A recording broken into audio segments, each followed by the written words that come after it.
Bonjour et bienvenue dans cette première vidéo Blabla Sofa.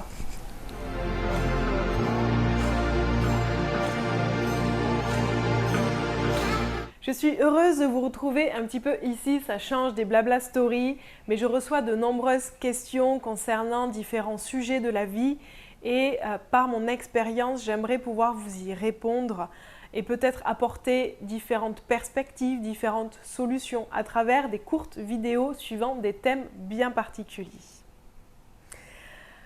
Et aujourd'hui, je voulais déjà vous me présenter pour ceux qui ne me connaissent pas et aussi répondre à pas mal de vos questions que je reçois concernant mon parcours, mes choix, mon changement de métier, ma vie, on va dire, en général aujourd'hui. Donc voilà, on est parti. Première question.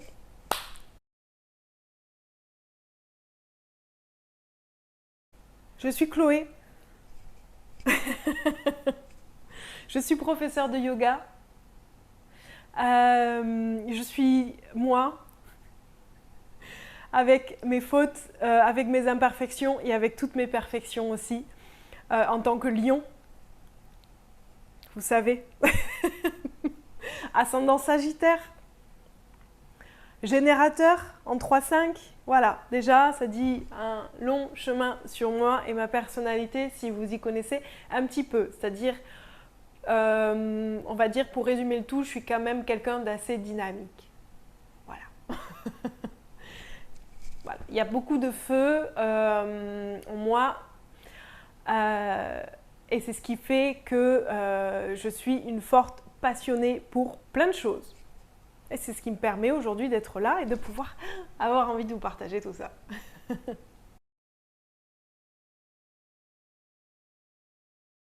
Mes formations, il y en a un paquet. Il y en a un paquet parce que déjà, avant d'être professeure de yoga, j'étais infirmière. Le rêve, mon rêve de petite fille, j'avais une passion déjà à l'adolescence pour le corps humain, pour la biologie, pour comment ça fonctionne et qu'est-ce qui se passe à l'intérieur. Voilà, je regardais toutes les émissions de C'est la vie et du bus magique où dès que ça allait dans le corps humain, voilà. Certains peut-être ont les références. Mais donc j'ai basé toutes mes études dans le sciences médico-sociales. Plus j'allais en stage, plus j'étais à proximité des personnes, du social, du sanitaire, plus j'étais dans mon élément. Vraiment, le service à la personne, c'était quelque chose qui m'intéressait énormément.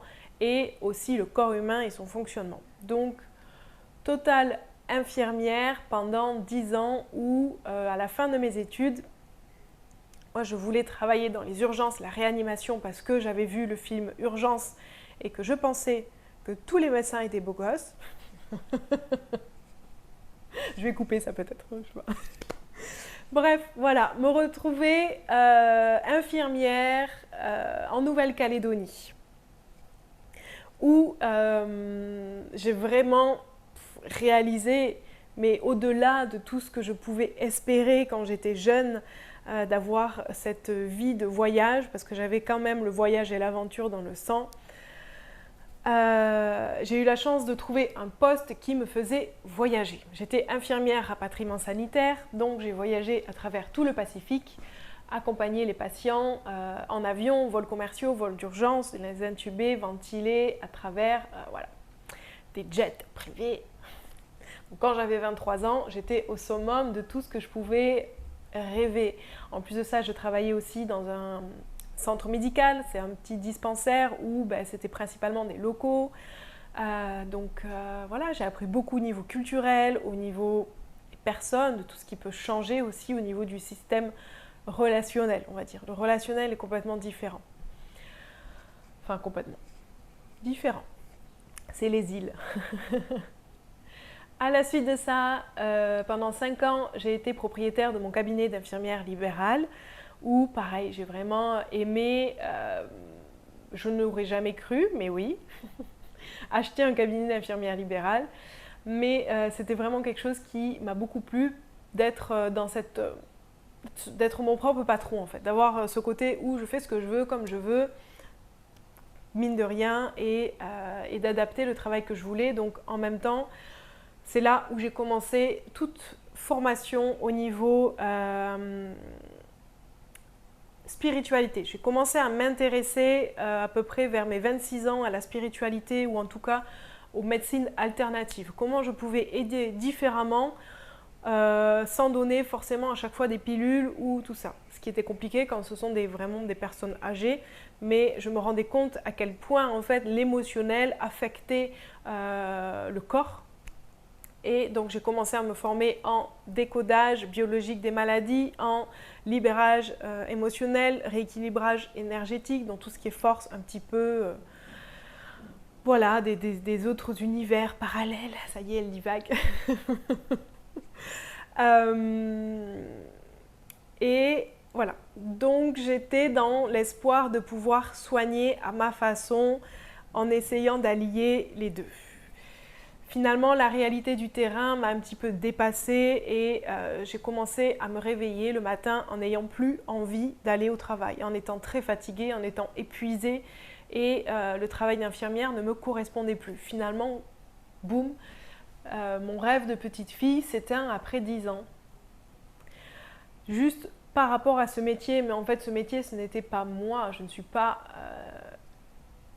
Voilà, mon identité n'était pas infirmière, mon identité, et ce que j'ai compris plus tard, était simplement d'être Chloé et d'apporter à ma façon mon utilité.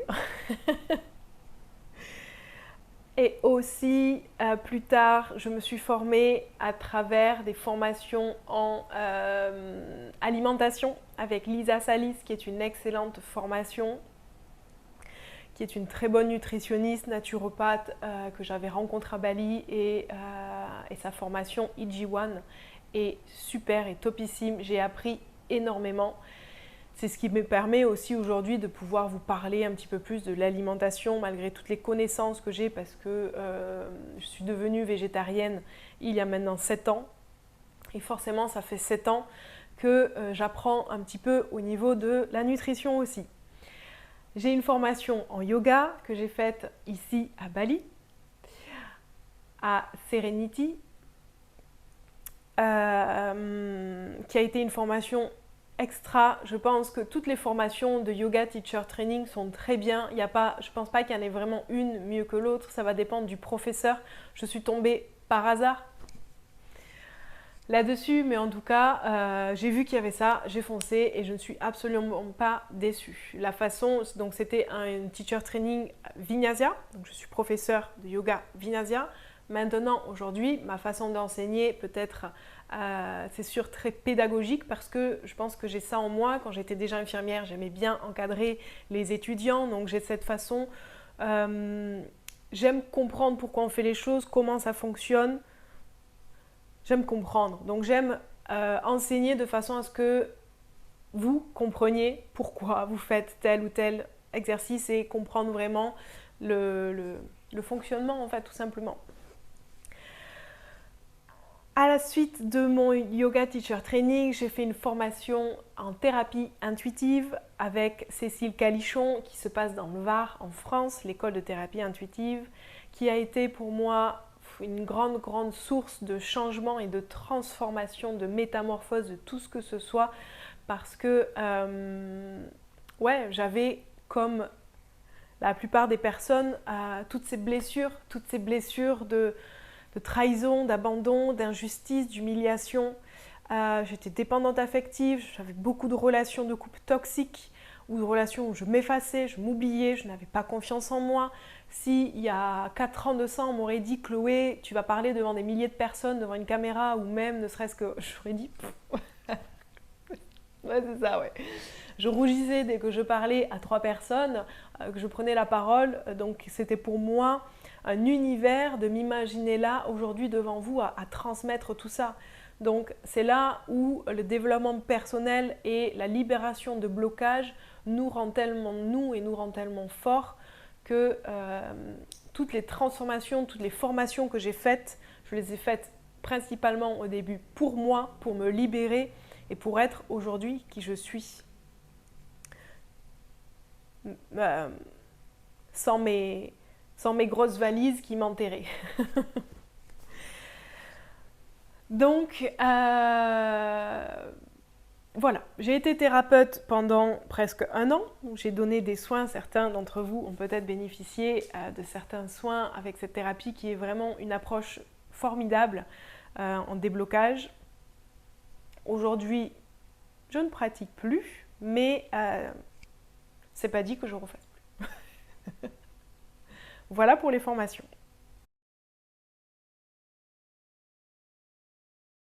J'ai atterri à Bali parce que je suis tombée amoureuse. Depuis la Nouvelle-Calédonie, déjà, je suis quand même quelqu'un, étant donné que je suis une personnalité très feu, et que je suis aussi quelqu'un, une amoureuse de la nature et de la mer. J'ai besoin de la mer, en fait, donc de l'océan.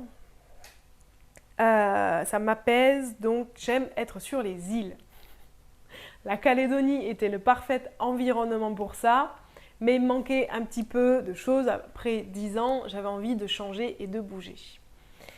Donc, lors d'un voyage à Bali, quand je vivais encore en Nouvelle-Calédonie, je suis fondamentalement tombée amoureuse de cette île. Mais littéralement tombée amoureuse de tout, de la culture, des balinés, de la nourriture. Donc, végétarienne, sans gluten ici, enfin bon, c'est le paradis en fait. Les gens sont formidables. Tout le monde en fait ici est voilà, j'ai fait des rencontres super et je trouve que la vie à Bali est facile. La vie à Bali n'est pas chère, la vie à Bali est simple. Vraiment, c'est facile de vivre pour moi ici. Donc, oui, c'est vrai, on est loin, je suis loin de ma famille. Maintenant, ça va faire 12 ans que je suis loin de ma famille, donc on est habitué. Il y avait une question qui m'avait été posée si je ressens de la culpabilité. Oui, au début, certaines fois, surtout quand les grands-parents deviennent malades ou passent de l'autre côté. Eh bien, on n'est pas là avec la famille, on n'est pas là. Donc, c'est vrai qu'il y a certaines choses où mon petit frère, je n'ai pas eu la chance de pouvoir vraiment le voir grandir, d'être là.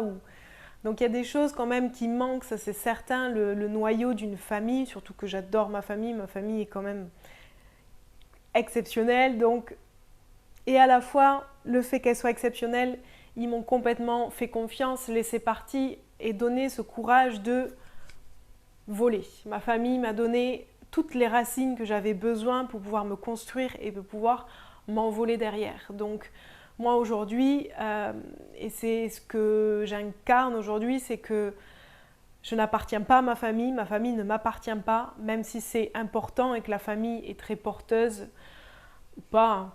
De toute façon, c'est comme ça, on a à apprendre de cette expérience.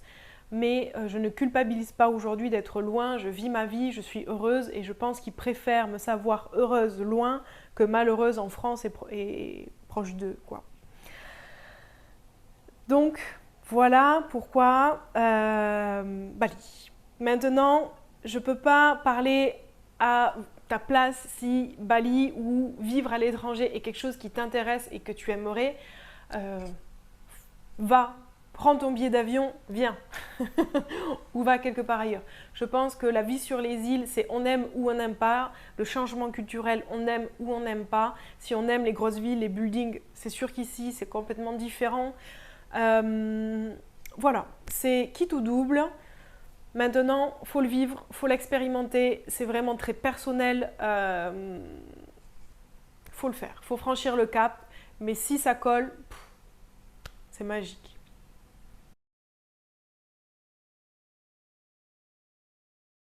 Oui, c'est vrai que dans un sens, c'est une reconversion que j'ai vécue, mais à la fois, je le sens moi plutôt comme une certaine évolution. Parce que je fais le même métier. Pour moi, je fais exactement le même métier. Différemment, mais je fais le même métier. J'aide à la personne. J'aide à la personne avec d'autres outils que ce que je donnais quand j'étais infirmière. Ce sont d'autres outils que j'ai appris et que je transmets différemment. Le yoga, pour moi, et je l'ai fait pour moi parce que c'était thérapeutique. Clairement, ça m'a guéri, ça m'a soigné, ça m'a apporté tellement au niveau de mon physique, de mon émotionnel, de mon mental, de ma force, de ma confiance, de tout ça. Donc c'est vrai que cette reconversion, pour moi, elle n'a pas été très difficile. Je suis quelqu'un qui écoute énormément mon feeling, mes émotions. Je ne suis pas capable de rester dans une situation qui ne me convient pas pendant très longtemps. Je suis quand même quelqu'un d'assez, des fois peut-être un petit peu trop réactionnel, ça c'est sûr. Je suis beaucoup moins, mais avant. Mais cette réaction-là m'a toujours portée et je me suis toujours fait confiance de non, mais là, ce métier d'infirmière ne me plaît plus, que ce soit infirmière, que ce soit professeur des écoles, que ce soit.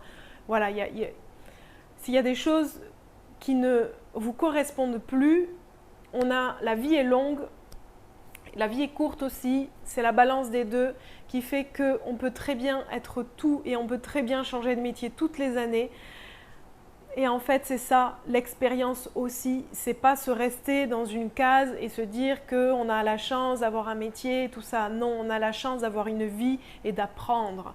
On a la chance d'être dans un pays riche et d'avoir des milliards d'opportunités, des milliards de formations, des budgets pour pouvoir faire ça. On a la chance de pouvoir faire ça. Donc vraiment, si c'est quelque chose il faut écouter son corps. Moi, je l'ai senti au fond de mes tripes que quand j'ai pris la décision que je voulais vendre le cabinet, ça a été une révélation, une lumière. Je me suis dit, ben voilà. Donc, ça n'a pas été très compliqué de prendre la décision parce que bam, ok, j'arrête. Je ne savais pas encore ce que je voulais faire. La chance quand même que j'ai eue, et ça, je ne peux pas le nier, c'est qu'en vendant le cabinet, ben, j'avais un certain budget derrière, ce qui m'a permis de pouvoir venir à Bali, de pouvoir passer un an sans revenus, de pouvoir essayer de me construire, faire des formations parce que je ne savais pas encore que j'allais être professeur de yoga ou thérapeute intuitif. Je n'en savais absolument rien. Donc, j'ai passé une année à me former. Donc, je pense que c'est pour ça que c'est une évolution. Je continue d'aider, je continue à partager, je continue de m'informer sur le corps et d'apporter la santé aux gens parce que j'estime que notre vie, elle est belle et qu'elle est belle jusqu'à devenir âgée et qu'il n'y a aucune raison pour qu'on soit âgé malade. On peut dès aujourd'hui prévenir tout un tas de choses et prendre conscience de tout un tas de choses pour avoir une vie heureuse. Moi, j'aime voir les gens sourire, moi, j'aime voir les gens heureux. Et donc, c'est ma façon d'apporter ça, déjà de l'être, déjà de le vivre pour pouvoir le rayonner. Donc, voilà pour ma reconversion. Je pense que c'est simplement ce que je voulais dire. Écoute, si tu veux changer de métier, écoute ton corps et n'écoute pas les autres parce que c'est toi qui fais le choix. N'écoute pas les peurs des autres, voilà, c'était ce que je voulais dire. Si ton ventre, si ton pouvoir à l'intérieur te dit « j'en peux plus, trouve une autre idée, fonce ». Peu importe les formations que tu vas faire ou que tu vas choisir. Je reçois beaucoup de questions, quelle formation faire, quelle formation choisir. Fais les formations qui te plaisent. Moi, j'ai fait les formations qui collaient avec ce que j'aimais apprendre. Les émotions, la santé, le corps humain, tout ce qui touche à tout ça. Tout ce qui était un petit peu ma force parce que depuis toute petite, j'ai appris tout ça. Donc, c'est quelque chose qui me plaît. Je ne suis pas allée apprendre de la comptabilité parce que pour moi, par exemple, non. Donc, j'ai choisi des formations qui me parlaient. Et ce sont des formations maintenant que presque je ne fais plus. C'est juste que je prends, j'utilise, on grandit, on apprend dans toutes ces formations. Et même si j'ai fait plein de formations chères, payantes, je ne suis pas devenue professionnelle dans cette formation alors que j'aurais pu très bien. C'est pour moi que je l'ai fait, c'est pour en connaître davantage et pour aider vraiment avec un plus large panel qu'une seule formation limitante. Voilà, moi j'aime avoir plein d'opportunités devant moi. Donc si tu dois choisir des formations, choisis celles qui te plaisent le plus, celles qui te parlent le plus et de toute façon dans ta vie, tu en feras plein et tu aideras à ta façon. Ton authenticité est ton métier et soigner avec ton potentiel de toi, c'est ça qui compte. Soigner, aider, partager, faire voilà, tout ce que tu veux. Organiser des choses, voilà, il y a des gens qui sont très forts pour organiser, des gens qui sont très forts pour partager. Vois où est ta force et fonce là-dessus parce que si tu as confiance à ton projet sera un succès.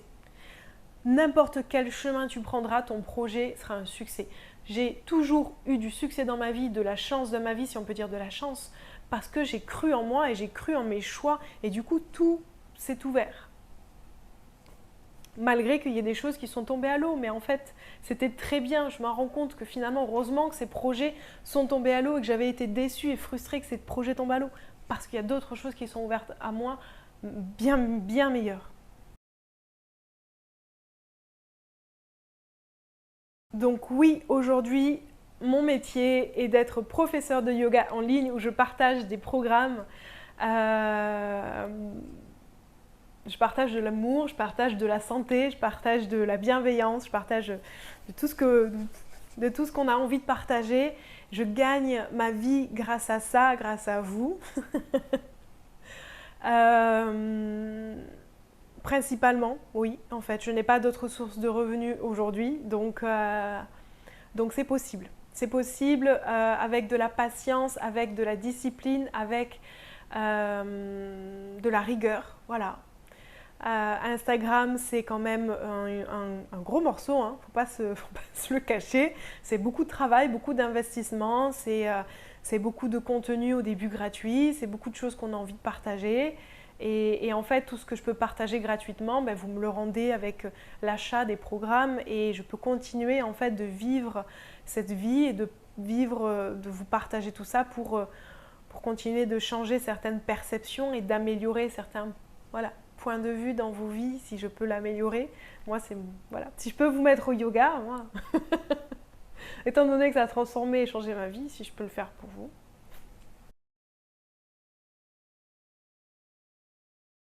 Oui, clairement, aujourd'hui, je peux dire que je suis à 100% heureuse. 100% heureuse. Et ça ne veut pas dire que demain... Non, en fait, demain, je serai à 100% heureuse, malgré ce qui peut arriver dans la vie, parce que tous les jours, on a des épreuves. En fait, ces épreuves-là n'altèrent pas mon bonheur.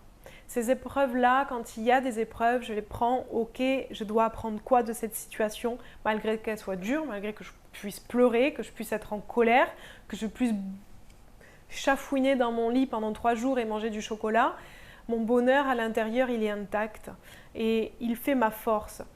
Mais le cheminement de l'émotion, il faut la vivre, l'écoute, et puis l'accepter, et puis ensuite évoluer. Parce qu'en fait, s'il arrive des choses, et pour moi, ça a toujours été ça, ok, il m'arrive quelque chose de compliqué aujourd'hui, je fais quoi de ça, j'en fais quoi de cette situation? Et donc je pense que le bonheur, c'est vraiment une vidéo que je ferai, parce qu'il y a beaucoup de choses à dire là-dessus, mais n'ayez pas peur d'être heureux. C'est pas une honte, ne culpabilisez pas d'être heureux. C'est une chance. Et en fait, je pense que le travail, il est là aujourd'hui, c'est d'être heureux. C'est tout.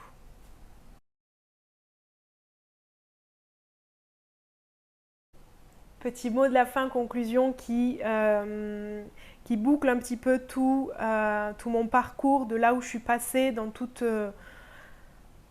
les blessures humaines dans lesquelles on passe et dans tous les traumas et dans toutes les choses. Aujourd'hui, je pense que le meilleur conseil que je peux te donner, c'est d'être toi-même. Et je pense que le chemin de la vie et la mission de la vie, c'est d'être au maximum soi-même. Et pour ça, c'est beaucoup de travail, c'est beaucoup d'apprentissage, c'est beaucoup de cheminement, c'est beaucoup de remise en question, d'introspection. Parce qu'en fait, être soi-même, ça prend du temps de se connaître, se faire confiance, de s'aimer, d'être soi, d'oser briller, d'oser de savoir qui on est, pour ne pas se laisser influencer, pour ne pas se laisser dominer, pour ne pas se laisser juger. Et être soi-même est vraiment la clé de la conscience et du bonheur, clairement. Merci d'avoir écouté cette vidéo. En tout cas, j'espère que vous avez un petit peu plus sur moi. Et suite aux prochaines vidéos blabla.